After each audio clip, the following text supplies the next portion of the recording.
So whether you love Ahsoka or hate it, it's certainly been an interesting ride in Star Wars for the last few years, the Disney Plus Star Wars.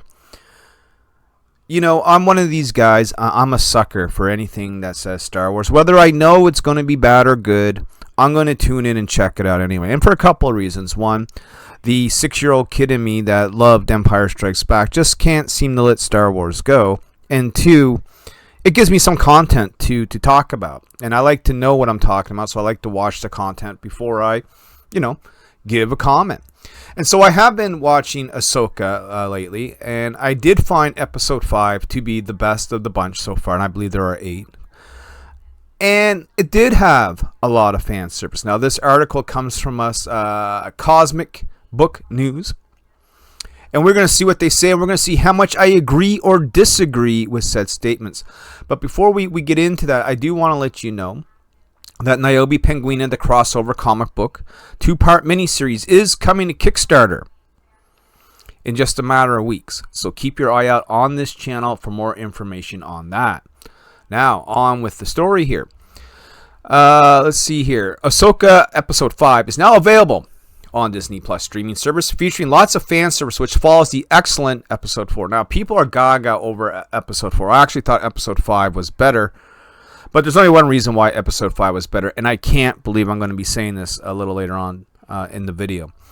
The episode picks off where the last episode left, following Baylan having beaten Ahsoka in combat.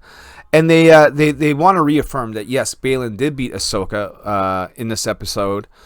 And, well, kind of. I mean, he made her go off a cliff, I guess.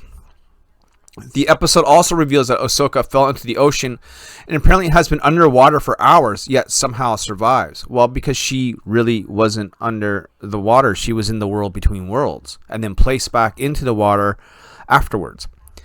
And they go on to, that's my only complaint about the episode, as the writing could do a better job. Well, maybe they're all on strike.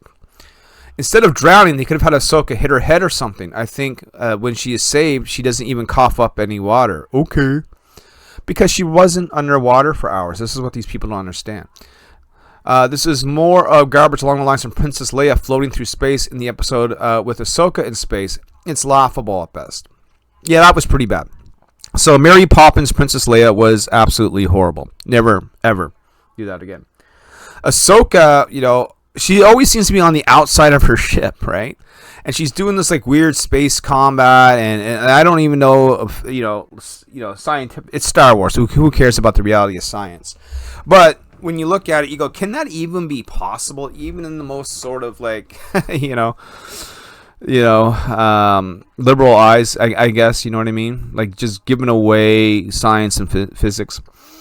However, the counter with Anakin comes off really cool, and for fans of the Clone Wars animated series, there's a big payoff. So I remember watching the prequels, and I thought Anakin was the worst part of it all.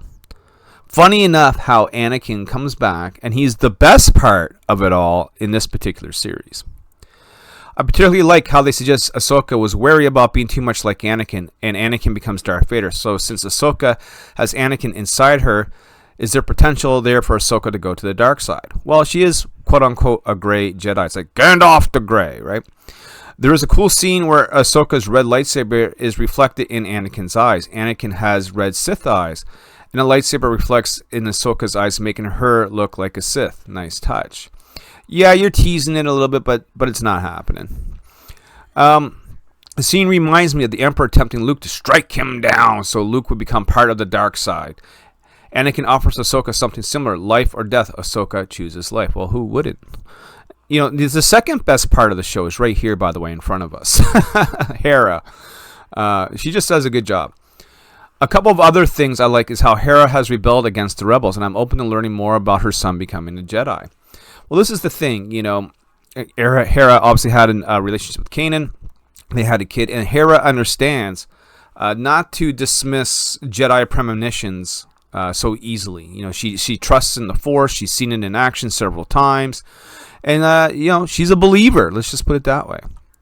Regarding the rebels, is it just me or did anyone else notice the leaders are females and there's no male characters on board the bridges? Well, that's because one male character from Rebels is dead, and the other is missing. And the big hairy guy, well, we saw him cameo in Mandalorian, but I'm sure he will show up at some point. The goofy space whales I can also do without, but my understanding is that the first Jedi used space whales to travel the universe, so I guess there's an explanation, but I still find them ridiculous. Didn't Star Trek do it first? So the space whales, you know, they're important because they can go to different galaxies. They are essentially the natural hyperdrive. Do they look kind of dumb? Is it kind of a silly concept? Yeah, maybe. But they are in Star Wars canon, at least in Star Wars Disney canon, and they do play a relevant role. What was missing from the episode was the two best characters, Baylan and Shin. Yeah, fucking Shin Hati is fucking awesome. But hopefully we'll get a lot more of them in the remaining 3 episodes. Baylan will be missed. It's all about Shin Hati, guys. Ahsoka didn't look good with its first 3 episodes, but the show promises with these 2. Let's hope for a strong finish. Long live Grand Admiral Thrawn. And the other bad part is this guy here from Kim's Convenience. This guy just doesn't seem like he'd be an X-Wing fighter pilot. He does look like a fat, pudgy guy that would be working at the convenience store down the road from you. You know, his acting is atrocious. He doesn't fit the role. I don't know why they keep shoehorning this fucking guy in. God damn it.